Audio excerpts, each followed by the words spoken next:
Hi friends, welcome to JSC Jessie English Grammar Channel. இன்னைக்கு நம்ம வீடியோல direct speech, indirect speech ஓட rule number 5 தான் பார்க்க போறோம். இந்த இடத்துல பாத்தீங்கன்னா suitable conjunction must be applied.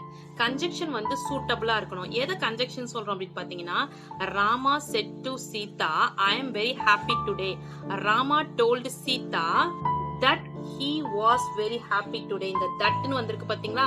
So இதுதான் சூட்டபிளான கன்ஜெக்ஷன். சோ இந்த கன்ஜெக்ஷன் வந்து கண்டிப்பா இணைப்பு சொல் சொல்வாங்க, ஓகேங்களா? சோ இந்த இணைப்பு சொல் கம்பல்சரி கரெக்டா இருக்கணும், ஓகேங்களா?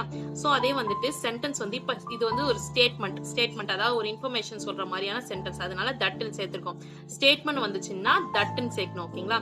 அதே கொஸ்டின் டைப்னா இப்போ வந்துட்டு how are you அப்படின்ற மாதிரி கொஸ்டின் வந்துச்சுன்னா if or whether, if இருக்கணும் இல்லனா whether இருக்கணும், ஓகேங்களா? அதே WH கொஸ்டின் மாதிரி இருந்துச்சுன்னா WH கொஸ்டின் மாதிரியே இருக்கணும், இல்லனா howன்ற கன்ஜெக்ஷனே சேர்த்துக்கணும், ஓகேங்களா?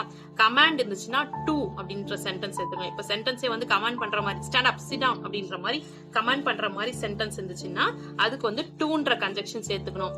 ரெக்வெஸ்ட் பண்ற மாதிரி சென்டென்ஸ் கன்ஜெக்ஷன் ரெக்வெஸ்ட் பண்ற மாதிரி சென்டென்ஸ் இருந்துச்சுன்னா ஃபார் எக்ஸாம்பிள் வந்து Rama told to Sita please give me அப்படின்னு சொல்லியிருந்தேன்னா அது வந்து ரெக்வெஸ்ட் கொடுக்குற மாதிரி இருக்குல்ல. சோ அந்த வந்து அப்போ வந்து என்ன சேர்க்கணும், தட்டுன்னு தான் சேர்க்கணும், ஓகேங்களா? எக்ஸ்கிளமேஷன் அப்படின்னா உணர்ச்சி வாக்கியம். Rama said to Sita how beautiful அப்படின்னு சொன்னா இப்போ வந்து ரொம்ப எவ்வளவு அழகா இருக்கு அப்படின்னு சொல்லிட்டு ஒரு உணர்ச்சி யோசப்பட்டு சொல்றோம் பாத்தீங்களா? அந்த உணர்ச்சி யோசப்பட்டு எக்ஸ்பிளனேஷன்ல சொல்றது வந்து உணர்ச்சி வாக்கியத்துக்கு வந்து தட்டுன்ற கன்ஜெக்ஷன் நம்ம யூஸ் பண்ணுவோம், ஓகேங்களா? நல்லா பாத்துக்கோங்க. ஸ்டேட்மெண்ட்ன்றதுக்கு தட்டுன்ற கன்ஜெக்ஷன், கொஸ்டினுக்கு இஃப் இல்லைன்னா வெதர்ன்ற கன்ஜெக்ஷன், WH கொஸ்டின்னா WH கன்ஜெக்ஷனே சேர்த்துக்கணும், இல்லனா howன்ற கன்ஜெக்ஷன் சேர்த்துக்கணும். கமாண்ட் வந்துச்சுன்னா toன்ற கன்ஜெக்ஷன், ரெக்வெஸ்ட் வந்துச்சுன்னா that, எக்ஸ்கிளமேஷன் வந்துச்சுன்னா thatன்ற கன்ஜெக்ஷன். சோ இந்த கன்ஜெக்ஷன்லாம் சேர்த்துக்கணும். ஓகே ஃப்ரெண்ட்ஸ், இந்த வீடியோ உங்களுக்கு பிடிச்சிருந்துச்சுன்னா ரூல் நம்பர் 5 முடிச்சிட்டோம். அடுத்தது ரூல் நம்பர் 6 போறோம். நெக்ஸ்ட் வீடியோல உங்களுக்கு ரூல் நம்பர் 6 காட்டுறோம், ஓகேங்களா? ஓகே ஃப்ரெண்ட்ஸ், இந்த வீடியோ உங்களுக்கு பிடிச்சிருந்துச்சுன்னா லைக் பண்ணுங்க, உங்க ஃப்ரெண்ட்ஸ்க்கும் ஷேர் பண்ணுங்க. வேற ஏதாவது டவுட்ஸ்னா கமெண்ட் செக்ஷன்ல கமெண்ட் பண்ணுங்க. என்னோட சேனலை சப்ஸ்கிரைப் பண்ணி சப்போர்ட் பண்ணுங்க. என்னோட இன்னொரு channel JSJ Jessie spoken English channel, அதுல ஸ்போக்கன் இங்கிலீஷ் ரிலேட்டடான வீடியோஸ் எல்லாம் போஸ்ட் பண்ணிட்டு இருக்கேன். டிஸ்கிரிப்ஷன்ல லிங்க் இருக்கு, மறக்காம விசிட் பண்ணி சப்ஸ்கிரைப் பண்ணிக்கோங்க ஃப்ரெண்ட்ஸ். என்னோட இன்னொரு channel JSJ Jessie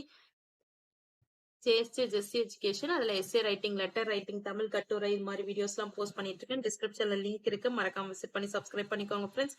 thanks for வாட்சிங். We will meet in the next video. Bye bye. See you. Take care. God bless you.